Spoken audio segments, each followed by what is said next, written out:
Hey everyone, today we'll be doing a quick installation and tutorial video for the MRI-Si visualization tool as created by Dr. Farach-Carson's UT Health Research Laboratory. This Python 3 application requires a few dependencies in order to run. You need to have PyQt5, NumPy, Pillow, Matplotlib, and Pandas. With Pandas, you need to have XLRD functionality because you'll be reading in an Excel file. If you're unsure how to install these modules, you need to use the pip3 command. And there are many YouTube tutorials in order to figure out how this tool works. Now, there are a couple ways we can install our software. You can either clone the repository, or you can simply download the files as a zip. And that's what I'm going to do. So I'm going to download a zip file, and I'm going to extract those files. Now, I need to open up a terminal or command prompt and navigate over to that extracted directory. So I'm going to navigate to my downloads folder, and then I'm going to navigate into the MRI-Si master folder. Inside the folder we have three Python scripts. We have main.py, GUI window.py, and viewfiles.py. Main.py is the only script you need to run.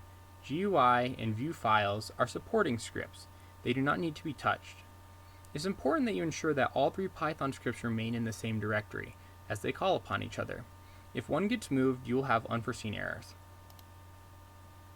So, in order to run the program, you simply type python main.py, and it'll open up a window. There are two things we need to do.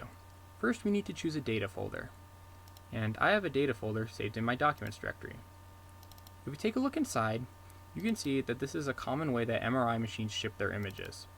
So, I'm going to go ahead and choose that data folder. Next, I'm going to choose an Excel file, and this is something you'll have to create. So I have one called test updated format. And let's take a look at what the Excel file actually looks like. So as you can see here, it's 5 columns. The first column is the study names we want to look at, so I'll be looking at 3 different studies today. The HScan number, HScan slice, and silicon scan number define which images out of those studies I actually want to pull. And then the final column, change values, is optional.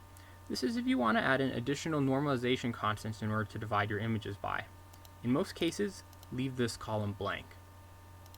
Okay, I've chosen my data folder and my Excel file.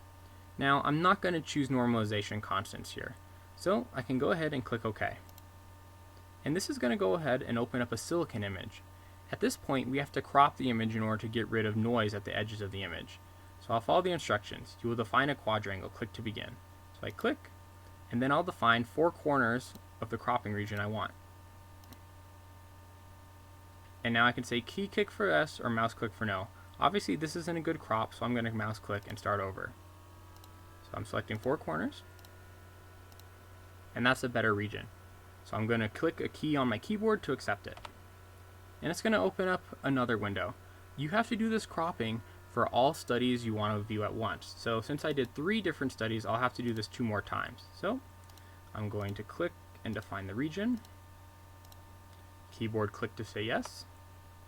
And finally 1 more image left. Oops.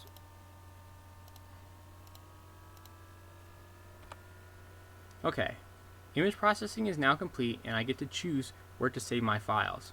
What's nice about this functionality is that I can actually save to a timestamp folder. That way, if I want to look at it later, I can. And so I'm going to save it to my desktop.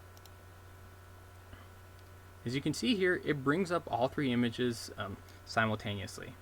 Now, these images don't look like standard MRI images, and that's because these images are user interactive.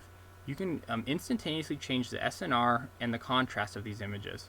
So if you want to bump it up and make it look more like a normal MRI image, you can. And if you want to expose more of the noise of the image, you can actually reduce this value as much as you want, and you'll start seeing more of the silicon image pop up. You can also change and just view the H image or the silicon image. So you can see here, all 3 images are displayed simultaneously in order for you to view. And that's a quick overview of the MRI-Si visualization tool. I hope this tutorial helped.